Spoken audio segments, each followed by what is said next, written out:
Today, we're going to crack open ancient legal case from the Talmud. And trust me, it's a brilliant puzzle that reveals this fascinating and just incredibly precise way of thinking about law, about language, and what holiness even means. So it all kicks off with this kind of strange rule from the book of Leviticus. You've got leavened bread and honey, two things we usually think of as, good, and they were explicitly banned from being offered on the great altar in the temple. Okay, interesting rule, but the real mystery starts when you ask, what does on the altar actually mean? And that one simple question, it leads us straight into our first section here, the altar's gray area. This is where a pretty general rule gets tangled up in a fascinating legal puzzle. Okay, so here's our intellectual crime scene, if you will. It's the altar ramp, the kavesh in Hebrew. This is the incline the priests walked up to place offerings on the fire. And the whole debate hinges on this one crucial question. Does the holiness of the altar itself kind of spill over onto the ramp? Is the ramp just a pathway, or is it legally part of that sacred space?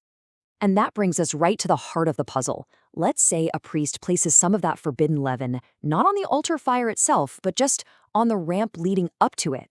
Is he liable? Has he technically broken the law? This is the question that set off a truly brilliant debate. Yeah, this wasn't just some abstract thought experiment. It sparked what you could call a rabbinic showdown. We're going to look at two sages with two totally different answers, each one digging deep into the biblical text to find the truth. So, in one corner, you've got Rabbi Yochanan. He goes for a simple, broad rule. The ramp is always considered part of the altar. Full stop. You put something forbidden on the ramp, you're liable. But in the other corner is Rabbi Elazar, and he comes in with a much more specific, more nuanced rule. He says the ramp's status, well, it depends entirely on what you're offering. So, two brilliant minds, two completely different conclusions. Okay, so what's Rabbi Yochanan's proof? He points right to the language of the verse. It says, forbidden items shall not come up to the altar. For him, that phrase coming up to means the whole process, the entire ascent, which, of course, includes the ramp. So, the ramp is part of the forbidden zone. It's a clean, pretty straightforward interpretation. But Rabbi Elazar sees it differently. And that brings us to our next section, the case of a single word. Because his entire much more complex legal theory, it all hinges on the interpretation of one tiny word in that exact same verse. Here it is. This is the full verse they're both wrestling with. It's talking about a specific offering, the offering of first produce, which was allowed to have leaven or honey. It says you can bring them to the Lord, but they can't go up to the altar. Now, so far, this seems to support Rabbi Yohanan's view, right? But you gotta look close. And this is where Rabbi Elazar's genius really shines. He zooms in on one little word, them, otam, in Hebrew.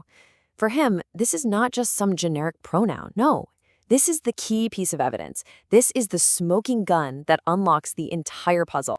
So let's trace his logic. It's really cool. First, he points out the verse uses the specific word them. Okay, so what does them refer to? Well, it refers to the leaven and honey that were just mentioned in the context of that offering of first produce. And this leads him to a stunning conclusion.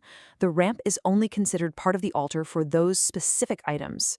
For any other forbidden thing, the ramp is just a ramp, and you wouldn't be liable. It's an incredibly precise, text-driven argument. Wow, that's a pretty powerful argument, right? It definitely puts Rabbi Yochanan in a tough spot. So, that brings us to section 4, unraveling the logic. If Rabbi Elazar's reading is so darn compelling, how does Rabbi Yochanan's simple, broad rule still stand? What does he do with that crucial word, them? I mean, that's the question he absolutely has to answer. If them isn't in the verse to limit the prohibition to just a few items, then why is it there at all? The assumption is that every single word in the text has a purpose, so it has to be teaching us something. And this is Rabbi Yochanan's absolutely brilliant countermove. He argues that the word them is there to teach a completely different lesson. He says that because them is plural, it's telling us that only the entire community as a whole can bring that special 2 loaves offering. An individual, on the other hand, is forbidden from trying to bring a similar private offering. So for him, the word isn't about where the offering is forbidden, it's about who is allowed to bring it in the first place. See how clever that is? But just when you think you've got it all figured out, another ancient text gets thrown into the mix. It's called a Baraita, which is just a teaching from that time that wasn't included in the main collection of the Mishnah, and it adds this whole new layer of complexity. It turns out that even within this category of forbidden items, leaven and honey aren't treated exactly the same. Let's just break this down. First question, was it ever permitted in a temple offering? For leaven, the answer is yes, it was actually required in the 2 loaves offering. But for honey? Nope, never. Now look at the second question. Could the priests eat it with their special portions? Here, the rules flip. The priests could not eat leaven with their portion, but they could eat honey. The big takeaway here is that the law isn't just a simple blanket rule. It's this intricate web of specific and distinct regulations. Okay, so let's zoom out. Let's look at the bigger picture. We've just navigated a really deep, technical, ancient argument. What does all this actually teach us today? You know, this entire exercise is basically a masterclass in a specific way of thinking. First, it teaches us that precision is paramount. The fate of an entire law can literally rest on one word. It shows that debate is essential, that disagreement isn't a problem, it's the very engine you use to find the truth. It shows us that a single text can be seen as infinite, holding multiple layers of meaning. And finally, it proves that the journey, the process of reasoning, matters just as much, if not more, than the final answer. And that leaves us with a final thought to chew on. This ancient way of thinking, it's really all around us. Think about constitutional law or international treaties, or heck, even the terms of service you click agree to online. How many of those massive documents hinge on the precise definition of a single word, like reasonable or necessary, or even a word like them? This ancient argument, it's not just some relic. It's a timeless reminder of the incredible power that's hidden in the smallest details of language.